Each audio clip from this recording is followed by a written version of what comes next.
For my Connecting Landscapes artifact, I chose to create a black and white film body of photography. Each image represents either my connection with or my perception of others' connection with the box ironbark landscape.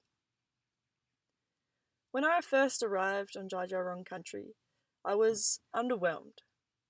The box ironbark forest was super dry, and there weren't many big trees that I was used to. This image to me represents my growth over the past few years and my understanding and new perception of the beautiful place I've been privileged to live in. Over my time here, I've been constantly surprised by the box ironbark forest and in awe of the biodiversity in this area. Recently, I went out to a place in Heathcote that has these beautiful xanthorrheas in the middle of the bush, and it's the last thing I expected to see out here, but they blew my mind.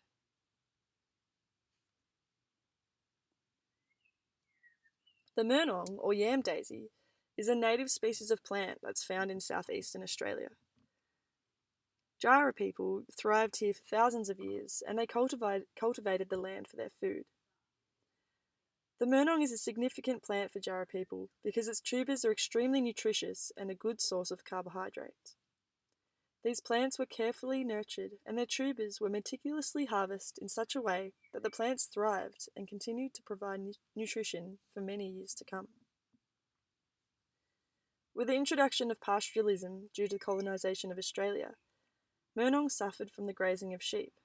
Because sheep all ate all the way down to ground level, they would also kill the plant, and their hard hooves often destroyed and trampled many things when walking through the box ironbark forest.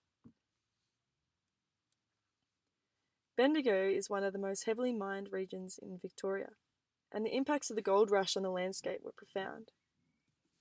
The miners came in several ways: alluvial mining, which focused on the creeks and rivers, and this was followed by sluicing and the use of other technologies as they developed. Once the surface deposits of gold depleted, miners went underground. While this initially may have seemed that environmental damage would be limited, they required supports for their tunnels, and this required huge volumes of timber, which was most easily sourced from the box ironbark forest. Over time, forests surrounding Bendigo's goldfields were severely depleted, and today there is a large absence of big, old ironbarks, just like this one.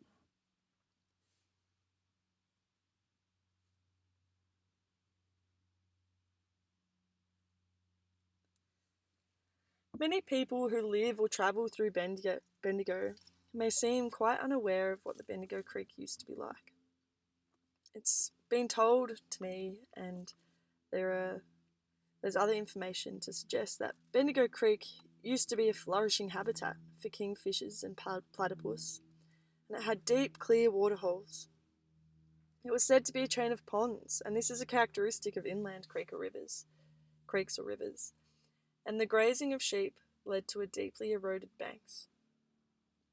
The puddling machines used in the gold rush produced a sludge that overflowed and choked the creeks and rivers. And this problem of sludge in the obliterated creek became a major issue for the city of Bendigo, so engineering solutions were required.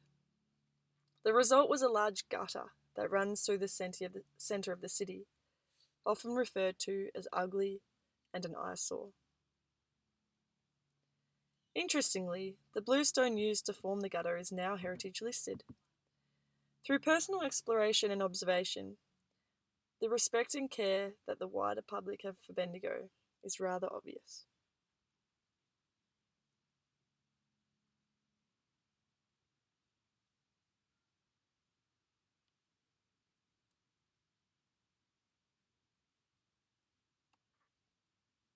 These images were taken just after a microburst of rain. It was crazy to think that 15 minutes prior to this image being taken, the water was above that height and all the debris washed down the creek, and it subsided very quickly to the trickle is what it really usually looks like. Recreational parks in Bendigo are mostly artificial and European in nature. Here's Lake Waroona for an example. It has one single old growth ironbark, and it's surrounded by English plants and a timber boardwalk. Although many users do enjoy this area, it is a classic example of colonisers changing a place to suit their values and needs. On our field trip, we met Terry Ensign, and he described the idea of terra nullius starting at home. A common characteristic of the Australian rural property is a paddock crowded with old car bodies and miscellaneous artefacts, or even an old caravan. A direct consequence of a consumerist society, this accumulation of stuff often results in the need for more space, and this only exacerbates the pressure on the land and its people. It's this colonial mindset that resulted in the displacement of First Nations people, as more and more land was required to feed the growth of a new society.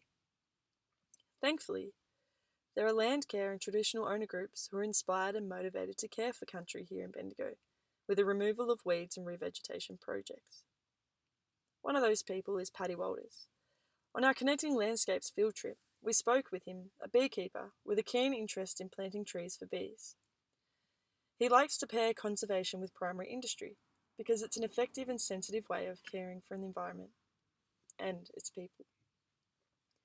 Paddy was hugely inspirational to me, and it was incredibly beautiful because not long after I met Paddy, we had a swarm of bees come land at our place, and we ended up having our own hive. On the field trip, we made tree protectors, and this was just our one way of helping out with the conservation efforts. Many Australian native animals and plants, they still thrive in urban environments. I'm often stunned to see what sort of animals I can observe in the urban environment. Here's some magpies and a beautiful big old tree near my house. Speaking about conservation, it should be tailored to the particulars of a specific landscape and fulfill its unique requirements. In Connecting Landscapes, I've learned that restoring degraded landscapes to pre-1788 condition is beyond practical, as this landscape was the product of thousands of years of cultural management and natural processes. The box ironbark landscape of today has changed dramatically, and perhaps it requires an equally tailored approach to conservation. To come full circle, the biggest takeaway for me personally is that as an outdoor educator, I have a responsibility to attend to the stories of the places I am in.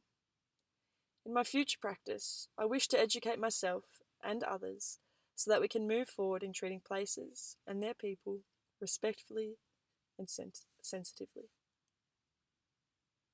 Thank you.